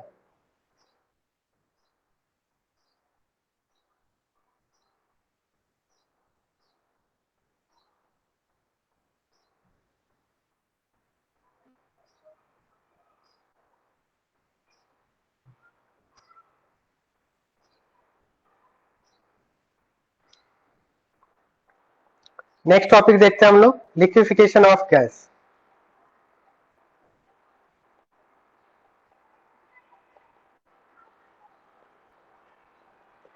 लिक्विफिकेशन ऑफ गैस, तो इस टॉपिक में हम लोग ये पढ़ने वाले how to liquefy a gas. ठीक है, so process of liquefaction of gas is called critical phenomenon। critical phenomenon, तो किसी भी गैस को किस तरह से लिक्विफाई किया जाता है इसके बारे में हम लोग यहाँ पे डिस्कस करने वाले हैं। ठीक है, तो इसके पहले मैंने आपको एक आइडिया दिया था कि अगर किसी भी गैस को लिक्विफाई करना है, गैस को लिक्विड में कन्वर्ट करना है, तो क्या करते हैं हम लोग, प्रेशर को इंक्रीज करते हैं और टेम्परेचर को ड्रॉप करते हैं। बताइए समझ में आ रहा है? Pressure, high pressure and low temperature, high pressure and low temperature, क्योंकि प्रेशर इंक्रीज करते हैं तो गैस के मॉलिक्यूल क्या होते हैं, पास पास आते हैं, और टेम्परेचर कम करने से कंप्रेशन होता है। तो दोनों ही कंडीशन लिक्विफिकेशन के लिए बेहतर है। अब सपोज इसमें क्या होता है, सबसे पहला लिक्विफिकेशन का जो प्रोसेस है उसको स्टडी किया था थॉमस एंड्रयूज, इस साइंटिस्ट का नाम है थॉमस एंड्रयूज ऑब्जर्वेशन। तो थॉमस एंड्रयूज ने क्या ऑब्जर्व किया लिक्विफाई करने के लिए गैसेस को, उसके बारे में हम लोग यहाँ पे डिस्कस करने वाले हैं। बात समझ में आ रहा है? जैसे मान लिया हमने एक सपोज एक पिस्टन फिटेड सिलेंडर लेते हैं, एक पिस्टन फिटेड सिलेंडर लेते हैं।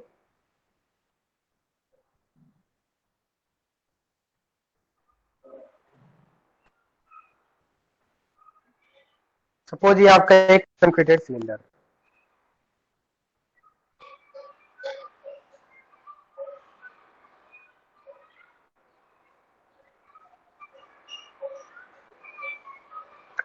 और इसमें आपके क्या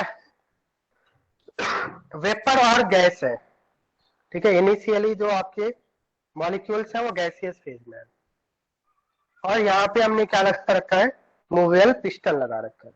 मतलब ये पिस्टन आपका ऊपर नीचे हो सकता है। This is movable piston, this is movable piston. अब अगर हम लोग प्रेशर को इंक्रीज करें, if the P external is increase, what will happen? अगर पी एक्सटर्नल को हम लोग इंक्रीज करें तो बताइए क्या होगा, मतलब ऊपर से हम लोग प्रेशर डाल रहे हैं, क्या होगा, पिस्टन नीचे आएगा? बताइए बताइए। Yes sir. पिस्टन क्या होगा, नीचे की तरफ आएगा, वॉल्यूम कम होगा। तो सेकंड कंडीशन देखते हैं।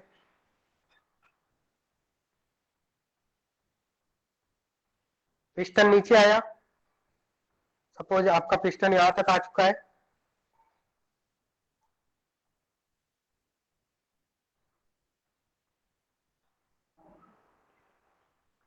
तो यहाँ पे क्या होगा, जैसे जैसे आप इनिशियली तो आपका गैस फेज में था, जब आप प्रेशर इंक्रीज करेंगे तो मॉलिक्यूल पास पास आने लगेंगे, तो इसका मतलब कुछ गैस के मॉलिक्यूल्स लिक्विड में कन्वर्ट हो चुके होंगे। बताइए समझ में आ रहा है? मतलब सेकंड वाले कंडीशन में क्या होगा, कंडेंसेशन स्टार्ट हो गया होगा। Some of the gas particles are converted into liquid. बात समझ में आ रहा है? कुछ गैस के मॉलिक्यूल्स लिक्विड में कन्वर्ट हो चुके हैं और लिक्विड और वेपर के बीच में एक इक्विलिब्रियम स्टैब्लिश हो चुका होगा। मतलब आपका क्योंकि हमने प्रेशर इंक्रीज कर रहे हैं तो कुछ गैस के मॉलिक्यूल्स लिक्विड में कन्वर्ट होंगे या नहीं? बताइए, गैस के मॉलिक्यूल पास पास आएंगे, लिक्विफिकेशन स्टार्ट हो जाएगा। बट अभी कंप्लीट लिक्विफिकेशन नहीं हुआ है। अगर हमने फर्दर प्रेशर को और ज्यादा इंक्रीज कर दिया,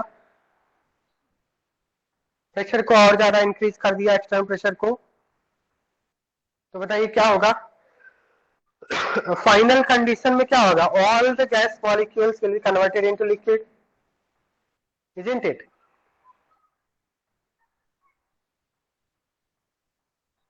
थर्ड वाले कंडीशन में क्या होगा, अगर हमने पिस्टन को काफी ज्यादा नीचे लेके आए हैं तो गैस मॉलिक्यूल्स क्या हो चुके होंगे, सभी गैस मॉलिक्यूल्स लिक्विड में कन्वर्ट हो जाएंगे।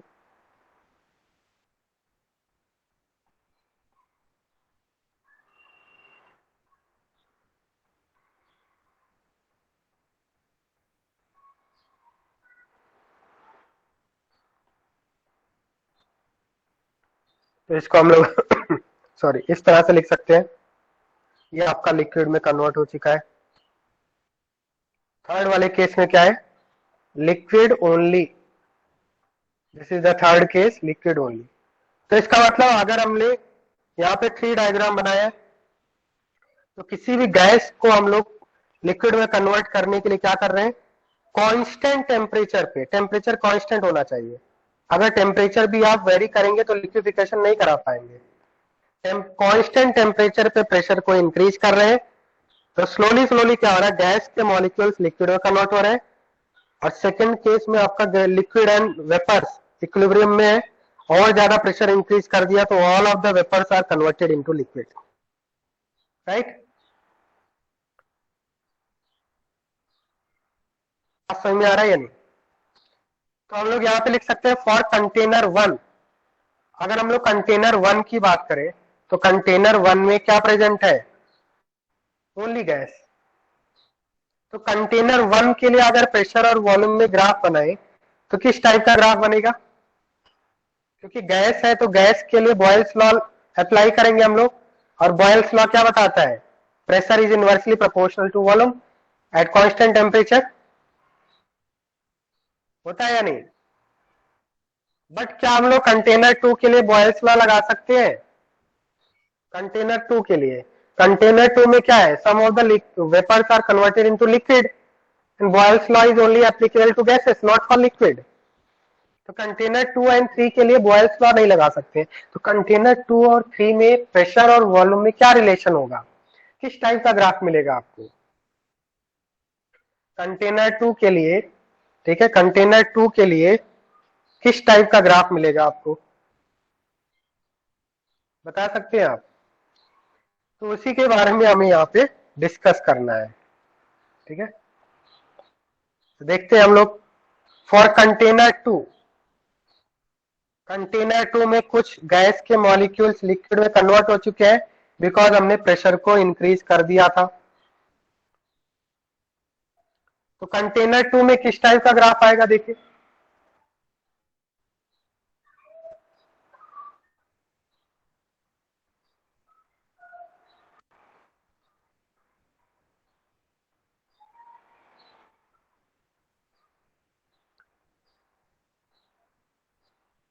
तो हम लोग वॉल्यूम को इस तरह से देखेंगे, ये आपका डिक्रीजिंग वॉल्यूम है। तो किसी एक पर्टिकुलर टेम्परेचर पे हम लोग क्या कर रहे हैं?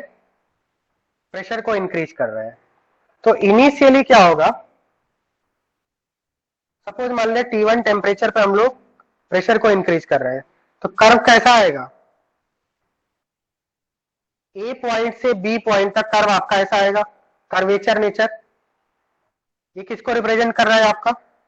ये रिप्रेजेंट कर रहा है गैस को। बी पॉइंट पे क्या हो चुका है? First drop of liquid appears, और एक बार जब लिक्विड आ जाएगा, first drop of liquid appear होगा, तो उस समय क्या होता है? फेज ट्रांसफॉर्मेशन होगा। मतलब एक बार अगर first drop of liquid appear हो गया तो उसके बाद का जो प्रोसेस होगा वो कांस्टेंट प्रेशर पे होता है, ठीक है। तो कांस्टेंट प्रेशर पे सारे के सारे जो गैस मॉलिक्यूल्स है वो लिक्विड में कन्वर्ट हो चुके। इनिशियली गैस था, यहाँ पे वेपर और लिक्विड इक्विलिब्रियम पे है।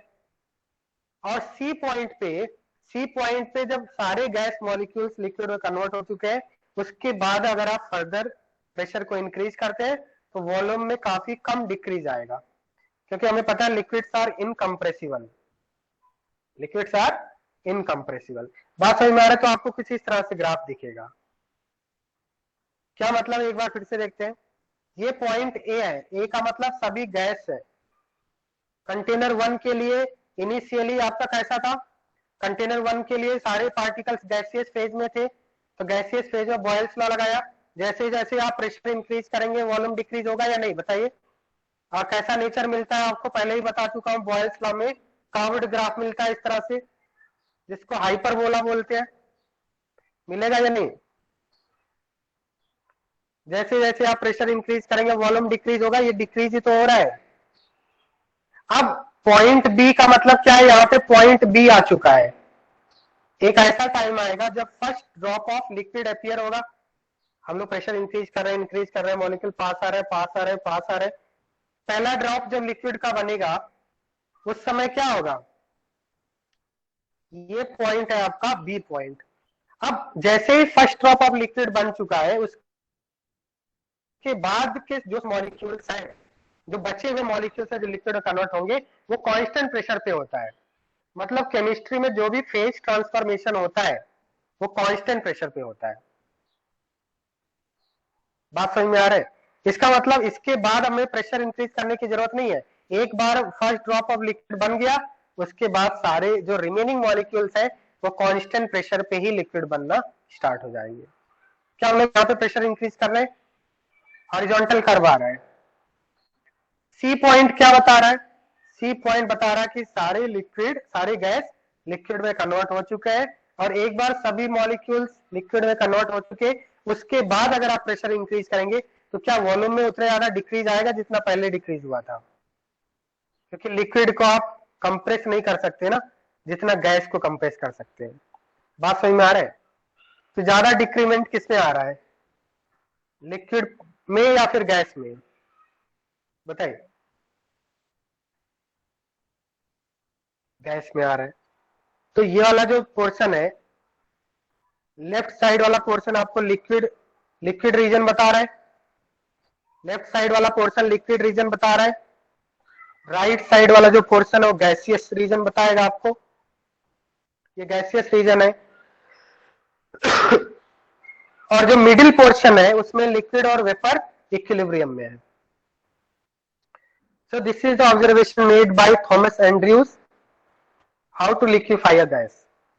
तो इसमें हम लोग एक बार पॉइंट्स को नोट कर लेते हैं तो ज्यादा अच्छे से आपको समझ में आएगा। तो ए बी कर्व क्या रिप्रेजेंट कर रहा है? ए बी कर्व रिप्रेजेंट कर रहा है गैस ओनली, मतलब इस वाले पोर्शन में आपका सिर्फ गैस पार्टिकल्स है।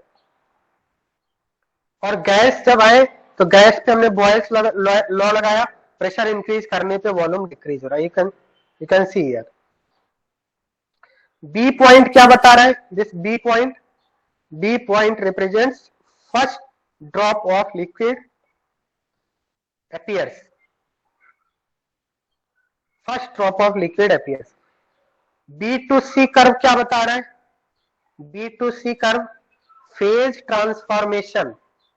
फेज का मतलब होता है जैसे आपका ये लिक्विड वेपर फेज किसमें कन्वर्ट हो रहा है? लिक्विड फेज में कन्वर्ट हो रहा है। तो B to C represents phase transformation, vapours are converting into liquid, condensation हो रहा है। तो बी टू सी में लिक्विड भी है और वेपर भी है, दोनों फेज है। पॉइंट सी किसको बता रहा है? पॉइंट सी बता रहा है कि all the vapours are converted into liquid, और we can say that last drop of liquid is formed. Last pressure increase कर रहा है, last drop of liquid is formed. और सीडी क्या बता रहा है? सीडी लास्ट जो कर्व है, ये सीडी क्या बता रहा है? सीडी बता रहा है लिक्विड ओनली, उस फेज में आपका सिर्फ लिक्विड है, all the vapours are converted into liquid. Now further increase of pressure will not change the volume, will not change the volume, or will change the volume by negligible amount। अभी clear हो गया सभी को? बताइए, समझ में आ रहे हैं अब?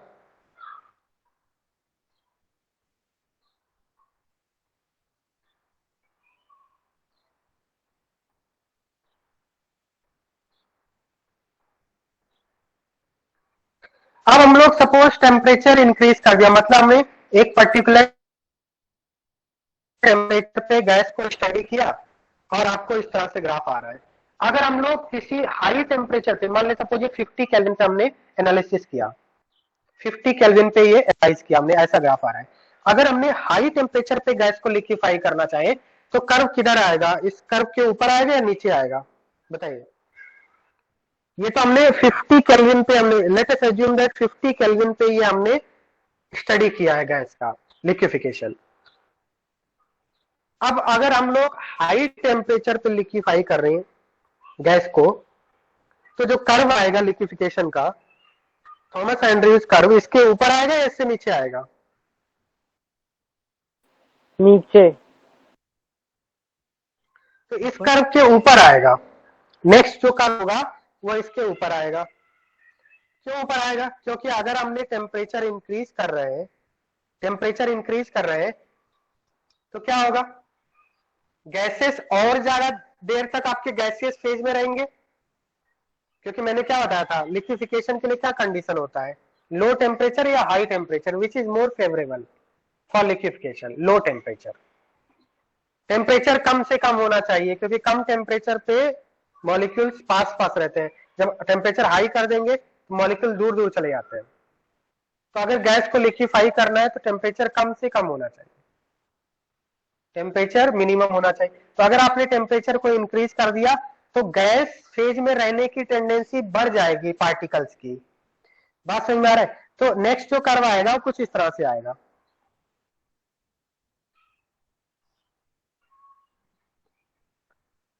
नेक्स्ट जो कर्व आएगा आपका इस तरह से आएगा, मतलब और ज्यादा देर तक ये गैस फेज में रहेगा पार्टिकल्स, इस तरह से आएगा। ये हो गया आपका T2, ये हो गया आपका T1। सपोज ये आप 100 केल्विन पे बना रहे, मतलब इनिशियली क्या हो रहा था, यहां से यहां तक आपका गैस फेज में था, अभी बढ़ गया ना टेंडेंसी, अब थोड़ा सा और ज्यादा गैस फेज में रहने की टेंडेंसी बढ़ गई, क्योंकि टेम्परेचर बढ़ाएंगे तो मॉलिक्यूल्स के गैस फेज में रहने की टेंडेंसी बढ़ जाएगी, और लिक्विड में रहने की टेंडेंसी क्या हो जाएगी, कम हो जाएगी। बात समझ में आ रहा है? लिक्विड में रहने की टेंडेंसी क्या हो जाएगी, थोड़ा सा इसको और तो स्टीप कर लेते हैं, ऐसा कर बना लेते हैं। लिक्विड में रहने की टेंडेंसी कम हो जाएगी, फेज ट्रांसफॉर्मेशन हुआ, देन इसके बाद almost negligible change in volume आया। तो इसमें जो कर्व आएगा, अगर हम लोग डिफरेंट डिफरेंट टेम्परेचर पे इस तरह से थॉमस एंड्रयूज कर्व बनाए तो आपको कुछ इस तरह से कर्व मिलेगा।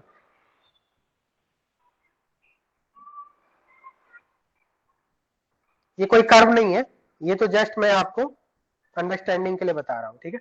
अब जो कर्व आपको दिखेगा, मतलब हाई टेम्परेचर, जितना ज्यादा हाई टेम्परेचर करेंगे उतना ही ज्यादा ऊपर कर्व आता जाएगा। मतलब अगर आप 500 केल्विन पे सपोज बना रहे हैं, 200 केल्विन पे ग्राफ बना रहे हैं, तो इसके ऊपर आएगा ग्राफ, क्योंकि 200 केल्विन पे गैस के पार्टिकल्स के गैसेस फेज में रहने की टेंडेंसी और ज्यादा बढ़ जाएगी, तो इसके ऊपर आएगा। अगर आप टेम्परेचर और ज्यादा बढ़ा दे, सपोज आपने टेम्परेचर और ज्यादा इंक्रीज कर दिया, 500 कर दिया, तो टेम्परेचर 500 कर दिया, तो इस तरह से आपको टच करके ये निकलेगा, इस तरह से ये आपका जो मैक्सिमम पॉइंट है मैक्सिमा को टच करेगा, और टच करके इस तरह से जाएगा। एक ऐसा टेम्परेचर आएगा, हम लोग टेम्परेचर इंक्रीज करते जा रहे हैं, और मैंने आपको बताया था कि हर गैस को लिक्विफाई करने के लिए एक मिनिमम टेम्परेचर होना चाहिए, मिनिमम टेम्परेचर होना चाहिए, और प्रेशर भी अच्छा होना चाहिए, प्रेशर हाई होना चाहिए, टेम्परेचर कम होना चाहिए, प्रेशर हाई होना चाहिए। तो इसका मतलब हम लोग टेम्परेचर क्या कर रहे हैं, यहाँ पे इंक्रीज करते जा रहे हैं। अगर हमने काफी ज्यादा टेम्परेचर कर दिया, सपोज टेम्परेचर को हमने काफी ज्यादा कर दिया, तो एक ऐसा टाइम आएगा जब आपका लिक्विफिकेशन पॉसिबल नहीं होगा। बात समझ में आ रहा है? एक ऐसा टाइम आएगा जब लिक्विफिकेशन उस टेम्परेचर पे पॉसिबल नहीं होगा। तो इसका मतलब हमने सपोज मान लें यहाँ पे 500 से ऊपर कोई टेम्परेचर ले लिया, 550 केल्विन ले लिया, और इस पे आपका लिक्विफिकेशन नहीं होगा, यहाँ पे आपका लिक्विफिकेशन नहीं हो रहा है, क्योंकि ये टेम्परेचर सुटेबल नहीं है गैस के लिए। तो 500 केल्विन ये आपका क्या है, मैक्सिमम टेम्परेचर है जिसपे आपका लिक्विफिकेशन हो सकता है, और इस पॉइंट को बोलते हैं क्रिटिकल पॉइंट। इस पॉइंट को क्या बोलते हैं, क्रिटिकल पॉइंट। मतलब आपका 500 केल्विन से ज्यादा नहीं होना चाहिए टेम्परेचर। अगर टेम्परेचर 500 केल्विन से ज्यादा है तो गैस लिक्विड में कन्वर्ट नहीं होगा। बात समझ में आ रहा है? अगर आपका टेम्परेचर 500 केल्विन से ज्यादा है, 501 हो गया या 505 हो गया, तो गैस लिक्विड में कन्वर्ट नहीं होगा, क्योंकि वो जो आपका मैक्सिमम कंडीशन था मैक्सिमम से भी ज्यादा हो चुका है। क्या ये बात समझ में आ रहा है? तो टेम्परेचर इंक्रीज करते जा रहा है तो पार्टिकल्स के गैसियस फेज में रहने की टेंडेंसी बढ़ रही है, और लिक्विड में रहने की टेंडेंसी कम हो रही है। आप देख सकते हैं यहाँ पे ये आपका हॉरिजॉन्टल पोर्शन ज्यादा है, थोड़ा कम हुआ और कम हुआ, यहाँ पे आपका पास होके निकल गया। तो हर गैस के लिए एक पर्टिकुलर मैक्सिमम टेम्परेचर होता है जिसपे लिक्विफिकेशन मैक्सिमम वो टेम्परेचर होना चाहिए, उसके नीचे ही टेम्परेचर होना चाहिए तभी लिक्विफिकेशन होगा। अगर उससे ऊपर जाएंगे तो लिक्विफिकेशन पॉसिबल नहीं होगा। ठीक है, नेक्स्ट क्लास में इसको हम लोग एक बार और रिवाइज करेंगे, आप इसको पढ़ के आना। ठीक है, तो नेक्स्ट क्लास में हम लोग फिर से इसको डिस्कस करने वाले हैं। Okay, so that's all for today. Next class.